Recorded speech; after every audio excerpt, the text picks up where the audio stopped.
Thank you. Thank you very much for having me. Sure.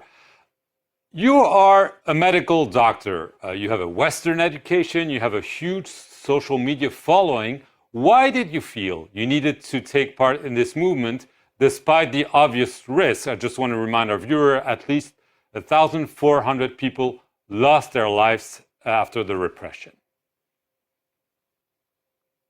So, actually, during the uprising, I was in the UK and I took part as a diaspora member.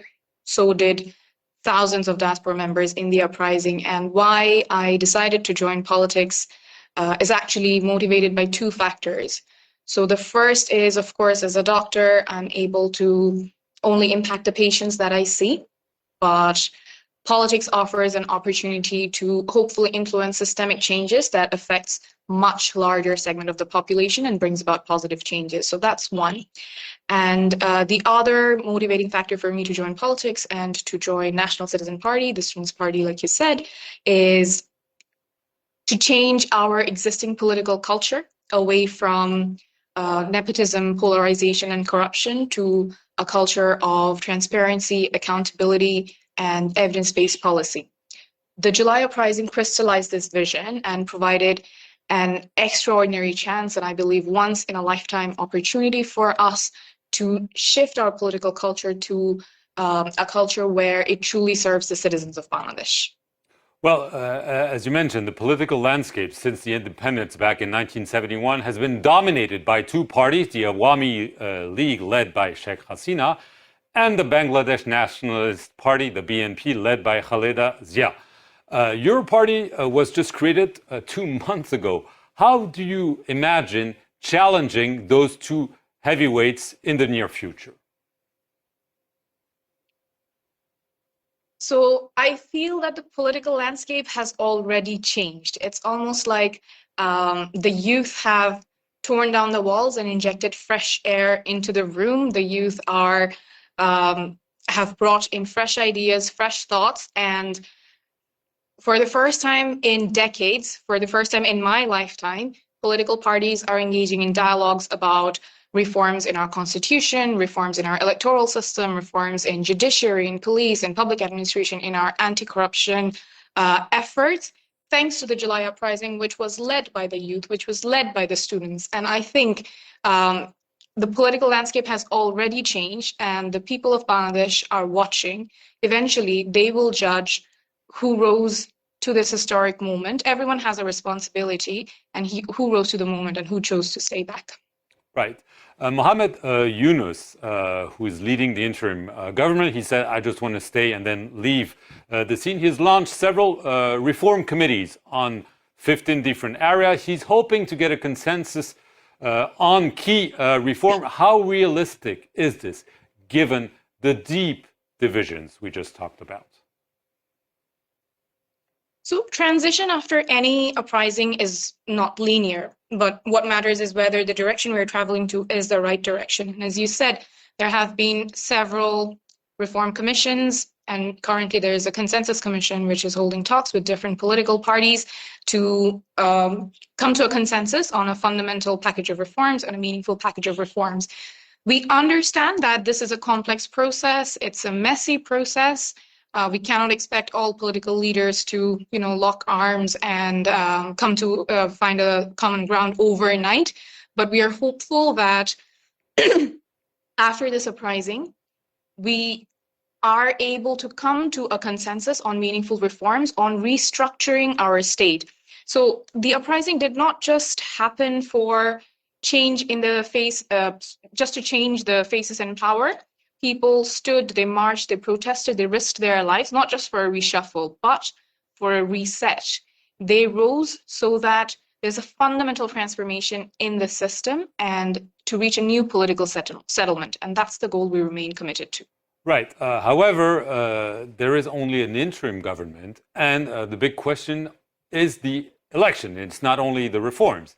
Mohammed Yunus said the election should be held between December of this year and June of next year. The leader of your party said by the end of the year it could be difficult, but the main opposition party has warned that it wants elections to be held by December. What is your position? Should elections be held as soon as possible, or should they be deferred as long as reforms are needed? So the chief advisor has announced a potential timeline of December to June for next elections. We're primarily aligned with that. But like I said, the uprising did not happen just for transfer of power. There must be fundamental, significant reforms as the Consensus Commission is working to build a national charter for reforms that must happen. And there are challenges. So why we think that we need reforms is just take, for an example, the Election Commission. It's playing by the old framework while political parties are at the table trying to discuss which reforms would make sure that the Election Commission will be able to play a neutral role and ensure there is a free and fair election. So if the Election Commission is operating under the old framework while we are talking about reforms to the Election Commission, that is a contradiction that is too big to ignore. And there's, of course, the question of local administration. They must be able to play a neutral role to ensure a free and fair election. Again, so back when I say that the Election Commission is operating in the old framework, it's almost like we're trying to build a house with an old blueprint that we know doesn't work. So the last 3 elections, which happened under the old framework, it's widely known that those were not free or fair. So there are concerns. Honestly, I wouldn't say that we are not concerned that there are challenges, but these challenges we feel are not insurmountable. We feel we will be actively engaged to make sure these issues are addressed, and we remain hopeful. Right. Should the Awami League participate in those elections, given all the repression and the call for accountability? So our party position is quite clear on this. Since Awami League has been accused of such gross violations of human rights, of crimes against humanity, if a political party is accused of that, they should go through a trial, they should go through a process of justice before they're allowed to take part in a democratic process of elections. So while the trial must be complete before they're allowed to take part in elections, while there's some argument that actually if Awami League does not get to participate in the elections, it would weaken democracy, but we say that it actually strengthens the democracy if a political party which has been accused of killing thousands of civilians and people lost their eyes and limbs because of under their regime and under their instruction, that party should be held to account. That party should go through trial before they're allowed back to participate in the democratic processes. Well, this brings the question of the former Prime Minister Sheikh Hasina. She's been living in exile in India since her ouster in early August. Bangladesh has requested India to send her back, but New Delhi has not responded. Does she need to be brought to trial back in Bangladesh before the Awami League can be allowed to become a normal political party again? So again, we think that the Awami League should go through trial, should face justice before they're allowed to including her, of course, anybody who has been implicated, who has been accused of human rights violations, who has been accused of instructing such human rights violations should face trial, should be brought to account before Awami League is able to participate in democratic processes in Bangladesh.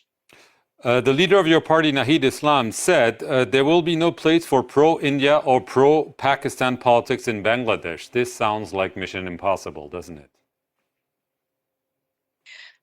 Well, we think that the priority should be Bangladesh, interests of Bangladesh first. So, of course, in foreign policy, we believe that we are open to engaging with everybody, but that should be based on mutual trust, respect, and cooperation.